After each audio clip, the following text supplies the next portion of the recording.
Hello दोस्तों, कैसे हैं आप सब। आप सबका बहुत बहुत स्वागत है आज के हमारे इस सेशन के अंदर।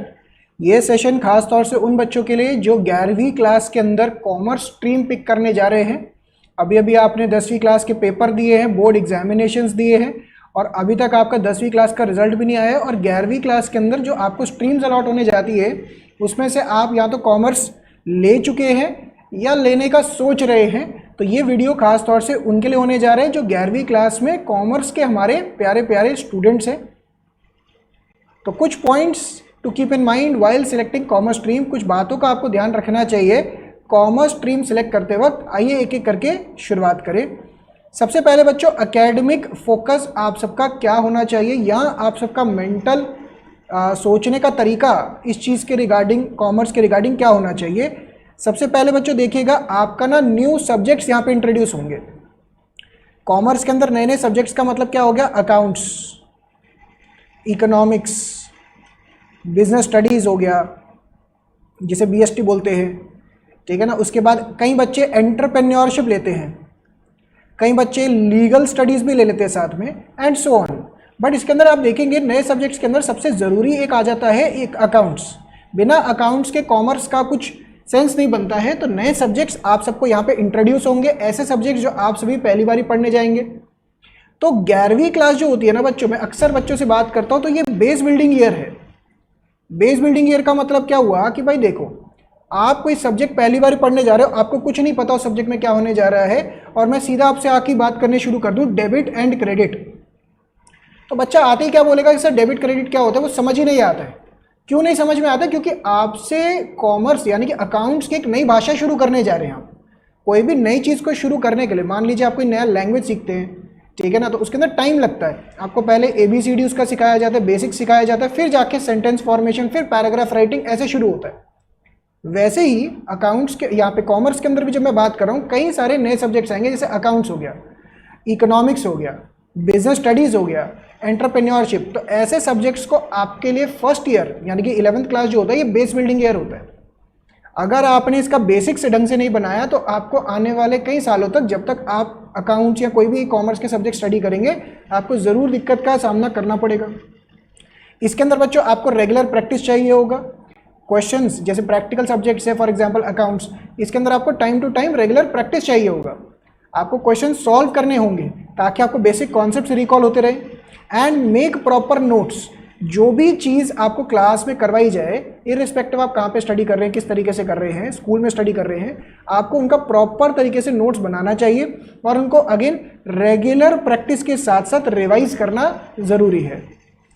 इसके अलावा बच्चों आइए एक एक करके सब्जेक्ट्स के ऊपर चलते हैं। जैसे कि मैंने अकाउंट्स के रिगार्डिंग थोड़ा बहुत आपको ब्रीफ दिया। अकाउंटेंसी ना, ये सब्जेक्ट सबसे ज़्यादा कॉमर्स के बच्चों को तंग करता है, क्योंकि आप पहली बार ही पढ़ने जा रहे हैं अकाउंट्स। आप 11वीं क्लास में पहली बार ही पढ़ेंगे, 12वीं क्लास हो गई और इसके बाद कॉलेज लेवल हो गया, या आप कोई CA करने का सोचते हैं, या जो भी लेवल पे आप कभी भी अकाउंट्स पढ़ेंगे, तो आपको हर बारी 11वीं क्लास के अंदर जो आपने बेसिक स्टडी किए हैं, इनका ज़रूर कहीं ना कहीं यूजेज आएगा ही आएगा। तो 11वीं क्लास के अंदर जितना आप टाइम लगाएंगे बेस बिल्डिंग में अकाउंट्स की, उतना ही आपको आगे आने वाले सालों में हेल्प मिलेगा।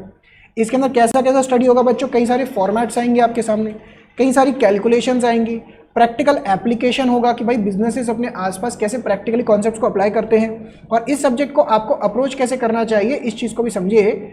आपको इस सब्जेक्ट को इस तरीके से अप्रोच करना चाहिए 11वीं क्लास में कि आप जितना हो सके इसका रिटन प्रैक्टिस करें।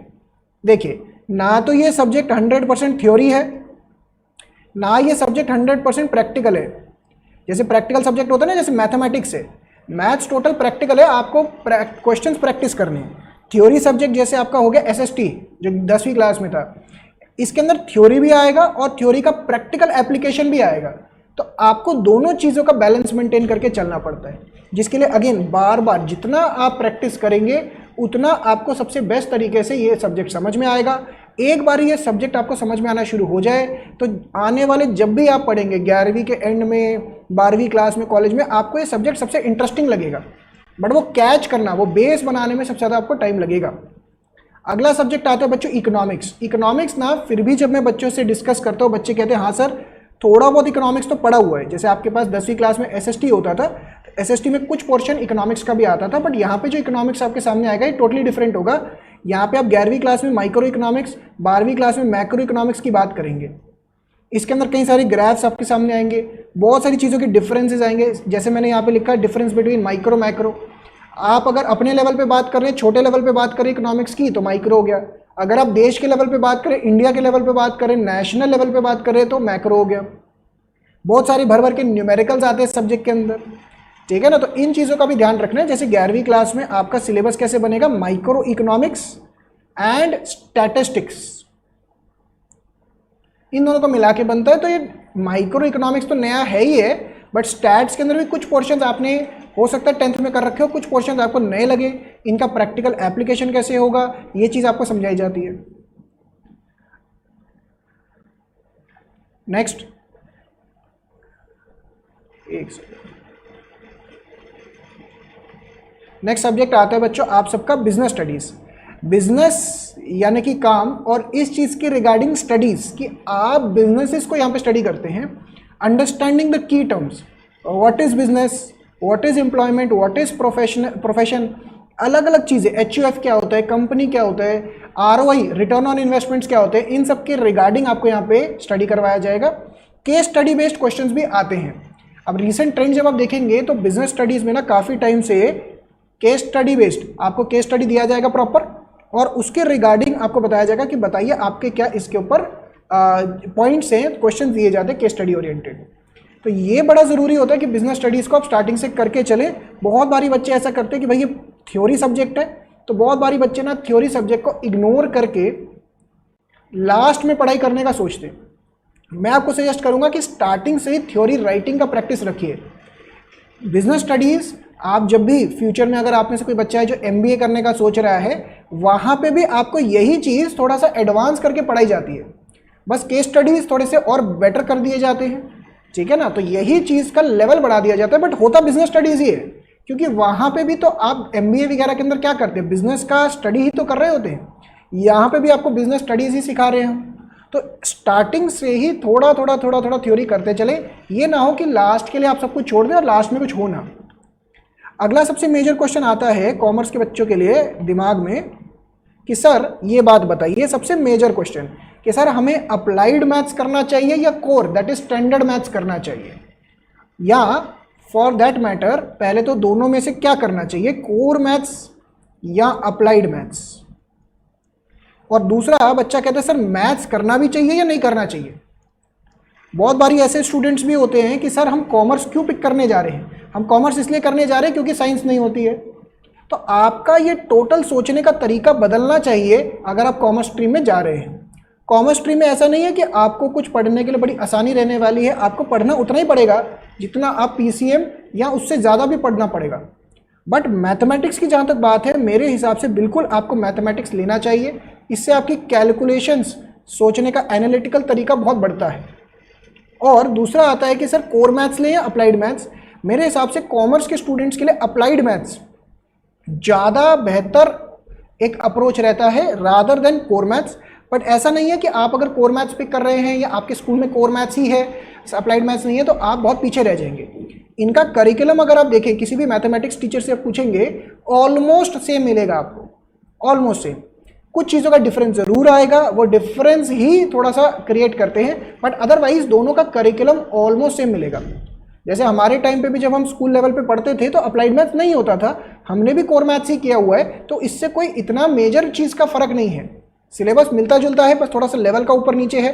बट अप्लाइड मैथ्स कॉमर्स के बच्चों के लिए ज़्यादा सेंस बनाता है, क्योंकि यहाँ पे आप मैथमेटिकल चीज़ों को बिजनेस के ओरिएंटेशन में, फाइनेंस के ओरिएंटेशन में अप्लाई कैसे करेंगे, ये ज़्यादा समझाया जाता है। बाकी अगेन अगर आपको दोनों में से कुछ भी करना हो तो दोनों में कोई प्रॉब्लम नहीं है, आप दोनों में से कुछ ना कुछ ज़रूर सिलेक्ट करें। आगे जाके जब आप 12th क्लास के बाद CUET देते हैं या कहीं पे भी देते हैं तो मैथमेटिक्स आपको काम आएगा ही आएगा। बट अगेन अगर आपको ऐसा लगता है कि नहीं यार मैथ्स तो हमारा सबसे मतलब एक ऐसा सब्जेक्ट है जहाँ पे हमें बहुत तंग करता था, हमें नहीं हो रहा है, तो आप उसको छोड़ भी सकते हैं। कोई ऐसी बड़ी बात नहीं है कि आप करके ही मानेंगे। आप अपनी कैपेबिलिटी के हिसाब से देखिए कि आपको क्या सबसे बेस्ट सूट करता है उस चीज़ के रिगार्डिंग। अब बच्चों कॉमर्स करने के लिए आपको क्या स्किल्स की रिक्वायरमेंट रहेगी और क्या स्किल्स आपके डेवलप किए जाएंगे। अगेन मैं इस पॉइंट को बड़े ही आराम से हाईलाइट करना चाह रहा हूं और ध्यान से समझिएगा। बहुत बारी बच्चे पूछता हूं मैं कि बेटा आप कॉमर्स क्यों कर रहे हैं, तो बच्चा कहता है कि सर देखिए हमें ना पीसीएम करना नहीं था, मतलब साइंस समझ में नहीं आता था, यहाँ साइंस बहुत डिफिकल्ट लगता था, तो हमें लगा कि उससे कुछ आसान कर लें तो कॉमर्स कर लेते हैं। आज के टाइम पे भी कई स्कूल्स में यही पढ़ाया जाता है कि भैया साइंस नहीं कर सकते तो चलो कॉमर्स कर लो, यानी कि मेंटालिटी समझिए कि साइंस के कहीं ना कहीं नीचे समझा जाता है कॉमर्स हल्का सा। बट अगर आप कॉमर्स में आ रहे हैं तो ये ध्यान रखिएगा कि आपको स्किल सेट वाइज कोई कमी नहीं छोड़नी है। कॉमर्स साइंस के कहीं ना कहीं नीचे नहीं है, सारे स्टडीज़ बराबर हैं, चाहे वो साइंस हो, चाहे कॉमर्स हो, चाहे ह्यूमैनिटीज़ हो। आप ये देखिए कॉमर्स में भी आपको उतना ही पढ़ना पड़ेगा। अगर ऐसा लगता है तो किसी बच्चे को पढ़ा के देखिए आप अकाउंट्स, आपको समझ में आ जाएगा कि अकाउंट्स में कितना सब कुछ पढ़ना पड़ेगा आपको। Rules of debit and credit आएगा, जर्नल लेजर्स आएगा, किस तरीके से बिजनेस का एनालिसिस करना है वो आएगा। तो कॉमर्स इस मतलब नीचे मत सोचिएगा, आप इसको ये सोच के चलिए कि उसके एकदम बराबर है। कॉमर्स, साइंस, ह्यूमैनिटीज सब कुछ एकदम लेवल पे है।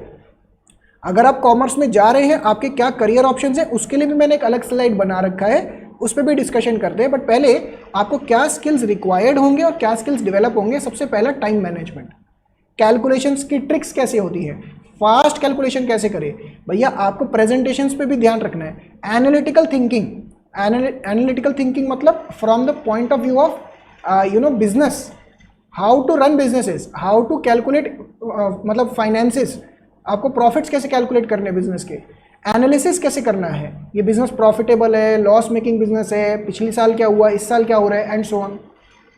क्विक एंड एक्यूरेट कैलकुलेशंस, ये तो मैंने आपको बताया। यही चीज़ आपको इम्पैक्ट करता है टाइम मैनेजमेंट में। Business and finance related approach आपका डेवलप करता है कि भैया आपको बिजनेसेस कैसे रन करने हैं। फाइनेंस ओरिएंटेशन आपका क्रिएट करता है। फाइनेंस में किसी भी लेवल पे आपको कुछ भी करना हो, बेस यहीं से शुरू होना है 11वीं क्लास से। अब इसके करियर ऑप्शंस क्या है बच्चों, वैसे तो करियर ऑप्शंस बहुत सारे हैं, बट अगर मैं यहाँ पे बात करूँ, एक ओवरव्यू दूँ, सबसे टॉप पे आज भी आता है प्रोफेशनल कोर्सेस। आप में से हो सकता है कई बच्चों को पता हो, कई बच्चों को नहीं पता हो। अगर पता है तो very good. Chartered accountants, company secretary, cost and management accountant, ये सारे के सारे आज भी कॉमर्स फील्ड के सबसे टॉप के आपके कोर्सेज होते हैं, प्रोफेशनल कोर्सेज। तो अगर आपको कॉमर्स फील्ड, अगर आपको लग रहा हो ना कि भैया कॉमर्स बड़ा आसान है, हो जाएगा, ये एक बार करके देख लेना सीए का, आपको पता लग जाएगा कि भैया क्या चीज़ है कॉमर्स के अंदर भी। आईआईटी के जो एंट्रेंसेस होते हैं उसके बराबर ही मिलेगा या उससे ज़्यादा ही मिलेगा, कम नहीं मिलने वाला। ग्रेजुएशन, आपको ग्रेजुएशन क्या करना है, बीबीए का ऑप्शन होता है आपके पास, BCom honours, economics honours and so on. But graduation के लिए जैसे आज के टाइम पे क्या हो गया बच्चों, आपको सेंट्रल यूनिवर्सिटी जाना है तो CUET ज़रूर देना पड़ता है। तो सेंट्रल यूनिवर्सिटी एंट्रेंस टेस्ट है जो आपको देना पड़ता है for graduation for the government, central government universities. Law की फील्ड में आप LLB वगैरह कर सकते हैं, उसके लिए भी आपका कॉमर्स का काफ़ी अच्छा बैकग्राउंड काम करता है। लीगल स्टडीज़ भी लेके बच्चे LLB करने जाते हैं। कई सारे इंटरनेशनल कोर्सेज में आपको हेल्प करेगा, जैसे ACCA, CFA, CPA and so on. Banking and investment related field के अंदर आपको नॉलेज देगा और उसके अंदर एंट्री करने में आपको हेल्प करेगा। एंड आपका खुद कोई वेंचर स्टार्ट करना चाह रहे हैं, कोई स्टार्टअप करना चाह रहे हैं या कुछ करना चाह रहे हैं, वहाँ पे भी आपको एक कॉमर्स अप्रोच हेल्प करेगा। फॉर एग्जांपल एक कंपनी है, आपने सबने सुना होगा, प्रोडक्ट्स भी यूज़ करते होंगे, बोट। इसके जो फाउंडर हैं वो हैं CA अमन। CA मतलब चार्टर्ड अकाउंटेंट। तो CA अमन गुप्ता जो हैं वो उसके फाउंडर हैं और वो भी कॉमर्स फील्ड के चार्टर्ड अकाउंटेंसी के प्रोफेशनल उन्होंने कर रखा है कंप्लीट।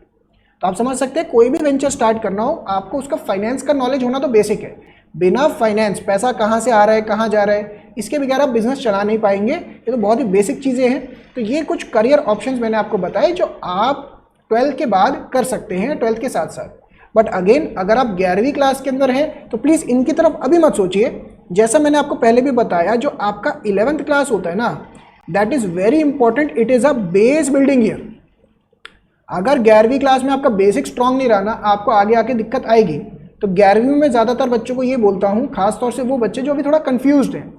बच्चे कह रहे हैं सर रिजल्ट का वेट कर रहे हैं, बच्चे कह रहे हैं नहीं सर अभी कॉमर्स के बारे में सोच रहे हैं, बच्चे कह रहे हैं सर अभी थोड़ा सा ये सोच रहे हैं। जैसे कल ही मेरी पेरेंट्स से बात हुई, वो कह रहे हैं कि सर अभी हम सोच रहे हैं कि कोचिंग करनी है या नहीं करनी है।